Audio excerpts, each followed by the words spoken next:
बच्चों चैप्टर 7 के अंदर आज हम कुछ एमसीक्यूज करेंगे। चैप्टर 7 के अंदर हम यहाँ पे कुछ एमसीक्यू सीखेंगे। यहाँ पे आपको मैं कुछ एमसीक्यू सॉल्व करने के लिए दे रहा हूँ। आप उसका आंसर जो भी आए वो मुझे फटाफट बताओ। ये सभी एमसीक्यूज जो जेडब्ल्यू और नीट एग्जाम पहले जो एआई ट्रिपल और पीएमटी बोलते थे उसके अंदर ये पूछे गए हैं। तो यहाँ पे मैं आपको एमसीक्यूज दे रहा हूं, आप पेन पेज लेके बैठना साथ में। ये वाई एक्सिस है, ये एक्स एक्सिस है, वाई एक्सिस ये एक्स एक्सिस। यहाँ पे एल लेंथ की ब्रिक्स रखी है, ब्रिक्स एल लेंथ की ब्रिक्स इस तरह से। ये एल लेंथ की ब्रिक्स यहां पे आप देख सकते हो जिसकी लेंथ है एल। इस तरह की जो ब्रिक्स है वो इस तरह से रखी है, यहां पे आप देख सकते हो इस तरह से। यहां पे देखना अच्छी तरह से, आपको थोड़ा समझ में आ जाएगा। सभी की लेंथ एल ही है, सभी की लेंथ एल ही है। यहां पे ये होगा इतना L/2। ध्यान रखना है यहां पे सभी की लेंथ एल ही है और इतना होगा L/4। ये है L/4। ये इतना सा पोर्शन। तो यहां पे ब्रिक्स रखी है इस तरह से, 3 ब्रिक्स यहां पे आप देख सकते हो, 3 ब्रिक्स है यहां पे देख लो आप। और यहां पे जो 3 ब्रिक्स रखी है उसमें ये एल लेंथ की है, ये सेकंड भी एल लेंथ की है, थर्ड भी एल लेंथ की है, तीनों की लेंथ सेम है। लेकिन ये सेकंड ब्रिक्स इस तरह से रखी कि यहां पे L/2 जितना पोर्शन बाहर आए। ये फर्स्ट ब्रिक खत्म हो जाएगी, बाद में सेकंड ब्रिक्स L/2 जितनी बाहर निकले इतनी बाहर रखिए। थर्ड ब्रिक्स L/4 जितनी बाहर निकले इस तरह से रखी है। यहां पे 3 ब्रिक्स रखी है, तीनों ब्रिक्स का सेंटर ऑफ मास पूछा है with respect to this ball. यहां पे एक दीवार है, ये दीवार यहाँ पे, और मीन्स आपको ये ब्रिक्स का क्या ढूंढना है, सेंटर ऑफ मास। मीन्स ये जो दीवार है ये दीवार से कितना दूर होगा सेंटर ऑफ मास। समझ में आ रहा है? वो आपको चाहिए the distance of the centre of mass of the system from the wall. ये दीवार है यहाँ पे, ये वॉल इसको मान लो आप। तो यहां से ये सेंटर ऑफ मास कितना दूर होगा, तो आपको सिर्फ ढूंढना है सेंटर ऑफ मास का एक्स कोऑर्डिनेट। क्या ढूंढना है आपको? सिर्फ x cm ढूंढना है, क्योंकि x cm क्या होगा, दीवार से सेंटर ऑफ मास का डिस्टेंस। तो इसका सेंटर ऑफ मास यहां यहां यहां यहां यहां कहां होगा वो आपको ढूंढना है। लेकिन ये दीवार से वो सेंटर ऑफ मास कितना दूर होगा, दीवार से सेंटर ऑफ मास कितना दूर होगा वो आपको ढूंढना है। तो आपको 1 cm ढूंढना है। चलो तो आप ट्राई करो, 1 cm हम कैसे ढूंढेंगे। तो आपको मालूम है हमारा फर्स्ट स्टेप क्या है, हम तीनों ब्रिक्स का सेंटर ऑफ मास कहां पे है वो पहले देख लेते हैं। तो पहली ब्रिक्स का सेंटर ऑफ मास यहां पे, दूसरी ब्रिक्स का सेंटर ऑफ मास यहां पे, और तीसरी ब्रिक्स का सेंटर ऑफ मास यहां पे है। तीनों ब्रिक्स का सेंटर ऑफ मास हमें यहां पे पहले मिलना चाहिए। तो सबसे पहले ये जो ब्रिक है, फर्स्ट ब्रिक, उसका सेंटर ऑफ मास दीवार से कितना दूर है वो हमें देखना है। ये जो वॉल है यहां से ये कितना दूर है, तो ये फर्स्ट सेंटर ऑफ मास, पहली ब्रिक का centre of mass x1 cm, पहली ब्रिक्स का centre of mass x2 cm means दूसरी ब्रिक का centre of mass, x3 cm means तीसरी ब्रिक का सेंटर ऑफ मास। ये कितना दूर है एक्स एक्सिस पे वो हम देख लेते हैं। तो पहली ब्रिक का सेंटर ऑफ मास जो होगा वो यहां से इतना दूर मीन्स L/2 जितना होगा, यहां से इतना दूर L/2 जितना। फिर ये दूसरी ब्रिक जो है वो दीवार से कितनी दूर है, वो दीवार से है L/2 जितनी दूर। समझ में आ रहा है? दूसरी ब्रिक दीवार से L/2 जितनी दूर है और यहां से उसका जो सेंटर होगा वो वापस L/2 जितना दूर होगा। तो ये L/2 ये L/2 मीन्स हो गया L। तो दूसरी ब्रिक का सेंटर कहां पे होगा, ये दीवार से L जितने डिस्टेंस पे। फिर तीसरी ब्रिक का सेंटर चाहिए हमें, तीसरी ब्रिक। तो तीसरी ब्रिक में क्या होगा बच्चों, ये जो थर्ड ब्रिक है वो थर्ड ब्रिक और L/4 जितनी दूर रखी है। तो यहां पे एक तो L/2, फिर ये हुआ L/4, ये L/2, ये L/4 और यहां से इसका सेंटर जो है L/2।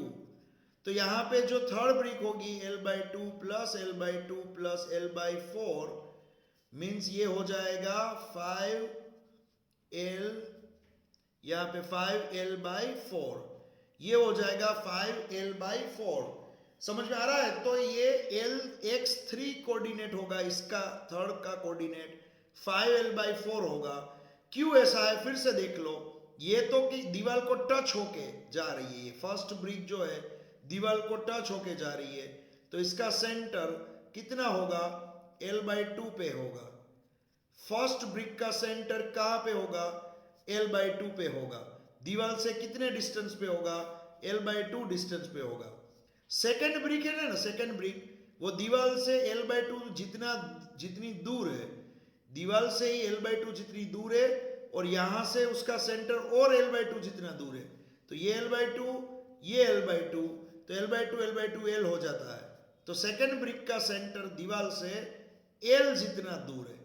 थर्ड ब्रिक की बात करेंगे तो थर्ड ब्रिक जो है वो दीवार से L/2 इतना तो दूर है ही, प्लस L/4 जितना भी दूर है, तो वो L/2 प्लस L/4 इतना तो वो दूर है ही दीवार से, और उसका सेंटर तो L/2 जितना और दूर है।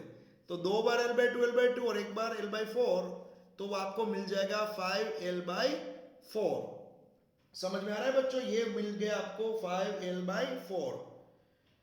अब यहां पे आपको XCM ढूंढना है, तो बहुत ही इजी है XCM में क्या होगा, पहली ब्रिक का मास, फिर X1, दूसरी ब्रिक का मास X2, तीसरी ब्रिक का मास X3, सभी के मास इक्वल होंगे तो मैंने M लिखे, डिवाइड बाय 3 ब्रिक के मास 3M। तो इसको आप सिंप्लीफाई करोगे तो M कट हो जाएगा, ऊपर से M कॉमन निकालोगे, नीचे का एक M कट हो जाएगा, तो X1 plus X2 plus X3 divide by 3, ये आपको मिलेगा यहाँ पे। तो ये X1 जो है वो क्या होगा बच्चों, L/2 होगा, X2 है वो L होगा, और X3 है वो 5L/4 होगा। याद रखना क्या होगा, 5L/4 डिवाइड बाय हमें 3 करना है। तो यहाँ पे आप सिंप्लीफाई करोगे इसको, तो यहाँ पे आपको मिलेगा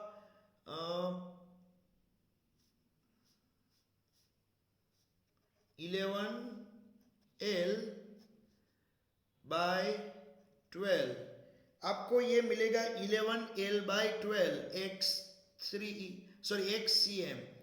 इसका जो सेंटर ऑफ मास होगा, इसका जो सेंटर ऑफ मास ये यहाँ पे वो कितना दूर होगा ओरिजिन से, सेंटर ऑफ मास जो होगा वो ओरिजिन से होगा 11L/12 जितना दूर। A wheel of mass 10 kilogram has a moment of inertia of 160 kilogram meter square about its own axis. Then find the radius of gyration. Second MCQ है, second MCQ, मास दिया हुआ है 10 किलोग्राम, व्हील दिया हुआ है, wheel, यहां पे क्या लिखा है, wheel, a wheel of mass 10 kilogram, 10 kilogram का एक व्हील है, moment of inertia I 160 kilogram metre square है, अबाउट इट्स ऑन एक्सिस, मान लो ये व्हील होगा, ये इस तरह से घूम रहा है, मान लो ये व्हील इस तरह से घूम रहा है और उसकी जो एक्सिस होगी वो उसके एग्जैक्ट बीच में सेंटर में से पास होगी। समझ में आ रहा है? ये बीच में सेंटर में से उसकी एक्सिस पास होगी और ये व्हील घूम रहा है। तो ये व्हील का उसने रेडियस ऑफ गायरेशन के पूछ लिया। अब व्हील क्या है, उसका रेडियस ऑफ गायरेशन कैसे मिलेगा, वो आपके दिमाग में आना चाहिए। ट्राई करो, सभी अपने आप ट्राई करो, फिर मैं जब पूछूं तब आंसर बताना।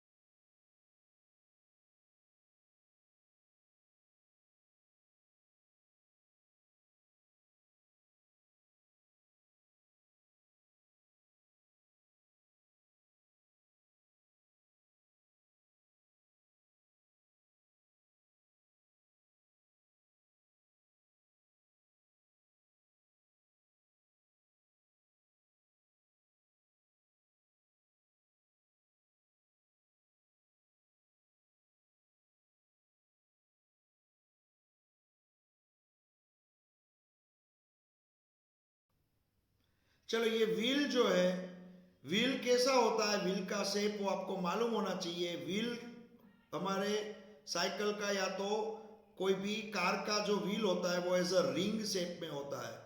ये एक रिंग हो गई जिसकी रेडियस है आर। तो आपको मालूम है कोई भी रिंग होगी इस तरह से गोल घूम रही है तो उसकी मोमेंट ऑफ इनर्शिया आई जो होती है वो होती है एम, यहाँ पे के square means M R square. आपको मालूम है वो एम आर स्क्वायर ही होता है। तो यहाँ पे हमने लिखा है मोमेंट ऑफ इनर्शिया का एक simple formula M K square. आपको आई दिया हुआ है, मास दिया हुआ है, के ढूंढना है, बहुत इजी है। K square equals to I by M, K square equals to I by M. तो आई दे दिया यहाँ पे 160 और यहाँ पे एम दे दिया है 10 किलोग्राम। यहाँ पे एम दे दिया है 10 किलोग्राम। तो जब आप 160 डिवाइड बाई 10 मीन्स यहाँ पे आपको 16 आंसर मिलेगा। और जब आपको सिर्फ के चाहिए था, moment of radius of gyration के, तो ये आपको मिल जाएगा 4 मीटर। यहाँ पे आपको मिलेगा 4 मीटर के की वैल्यू। ओके, तो ये आपको मिल गया रेडियस ऑफ गायरेशन।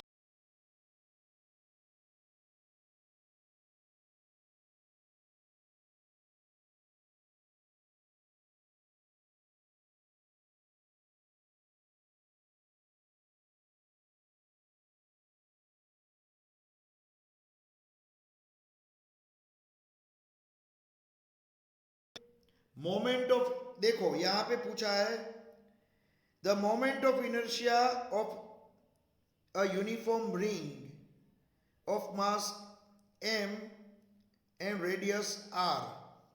यहां पे मोमेंट ऑफ इनर्शिया आपको आई पूछा है, किसका, रिंग का। आपको आई पूछा है रिंग का जिसका मास एम है, जिसकी रेडियस आर है, और ये जो रिंग होगी उसकी आपको उसको आई पूछा है। तो यहां पे क्वेश्चन फिर से मैं पढ़ रहा हूं। The moment of inertia of a uniform ring of mass M and radius R about a tangent lying in its own plane. यहां पे एक प्लेन है, ये मान लो ये प्लेन है, और यहां पे जो एक्सिस होगी वो उसका टेंजेंट होगा। यहां पे क्या है, टेंजेंट है, यहां पे ये टेंजेंट है और ये है रिंग। और उसी प्लेन में, वो ही प्लेन में, ये पेज के ही प्लेन में आपको चाहिए इसका मोमेंट ऑफ इनर्शिया आई। ये मैंने आपको पढ़ाया है, आपकी टेक्स्ट बुक में भले ही ना हो लेकिन ये पीएमटी में पूछा हुआ है। देखो मैंने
तो जब कोई रिंग को टच होके एक एक्सिस पास हो रही है तो with respect to this axis ये रिंग का मोमेंट ऑफ इनर्शिया होता है 3/2 mr²। इसका एक पूरा टेबल मैंने भेजा है, उसमें देख लो, आपको मिलेगा रिंग के बारे में।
ये जो थर्ड एमसीक्यू है,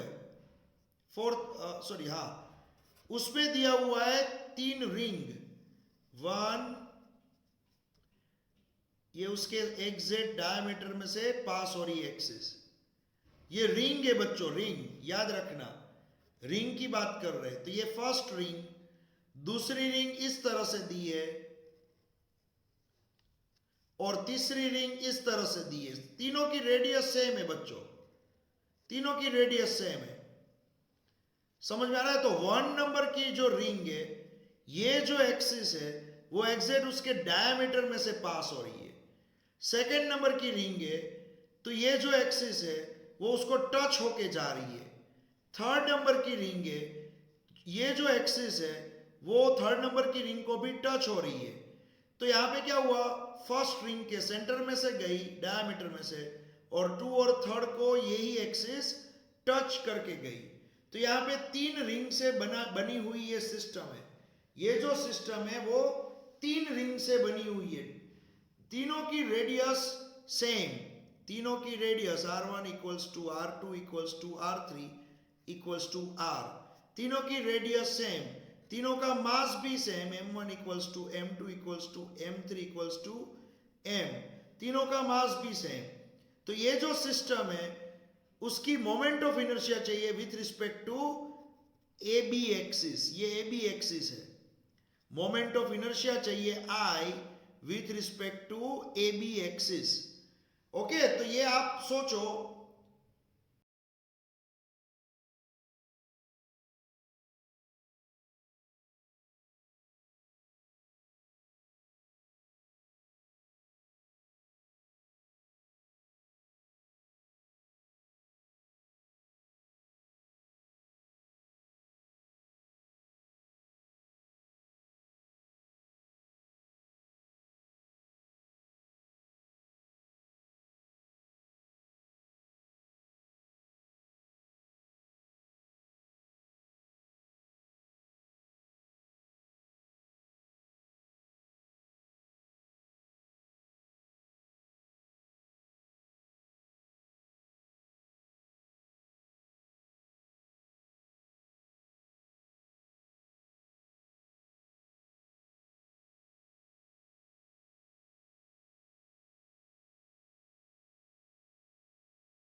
मिलेगा 7/2 mr²। ये आप देख सकते हो यहाँ पे क्या किया है बच्चों, तीन रिंग है, तीनों रिंग का मोमेंट ऑफ इनर्शिया, पहली रिंग, दूसरी रिंग, तीसरी रिंग, तीनों रिंग का मोमेंट ऑफ इनर्शिया, उसका फॉर्मूला लिख दिया, टोटल कर दिया। तो तीनों रिंग अभी एक साथ जुड़ी हुई है, तो तीनों रिंग की moment of inertia with respect to this axis ये मिलेगी 7/2 mr²।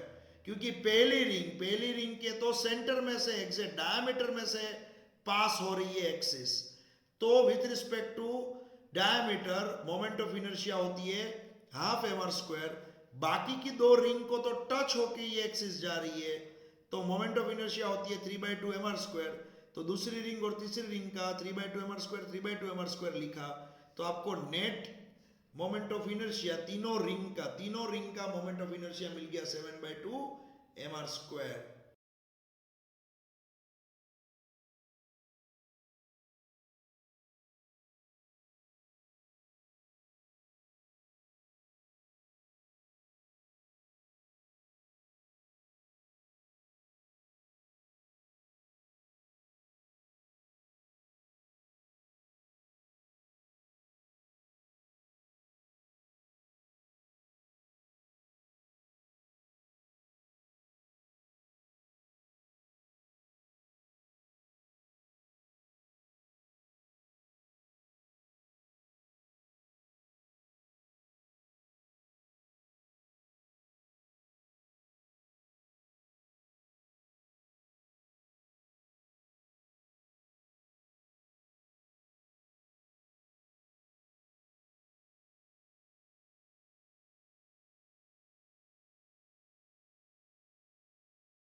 उसके बाद फोर्थ नंबर का यहाँ पे मैं पढ़ा रहा हूं MCQ। A solid cylinder has a mass capital M and length L and radius R. The moment of inertia of this cylinder about a generator is अब यहां पे आपको चाहिए moment of inertia of this cylinder about a generator is, यहां पे आपको एक cylinder लेना है, सॉलिड सिलेंडर। यहां पे आपको एक सॉलिड सिलेंडर लेना है, ये सॉलिड सिलेंडर देखो, यहां पे है एक सॉलिड सिलेंडर जिसकी रेडियस r है, जिसकी लेंथ l और जिसका मास जो है वो m है। आपको यहां पे मोमेंट ऑफ इनर्शिया ढूंढनी है।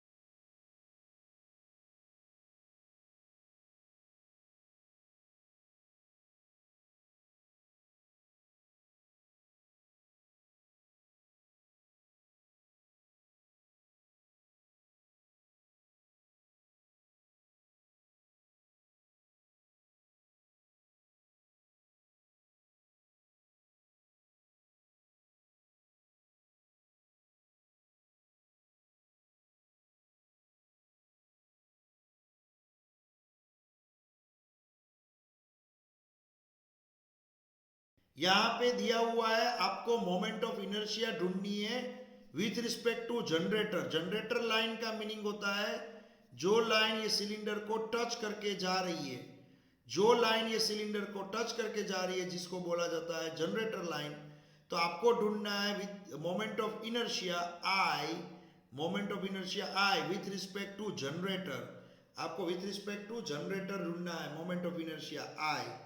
तो यहां पे आई आपको ढूंढना है, आई क्या होगा। तो यहां पे क्या करोगे, एक तो आपको मालूम है parallel axis theorem, IC plus mass into distance square, ये पैरेलल एक्सिस थियरम है।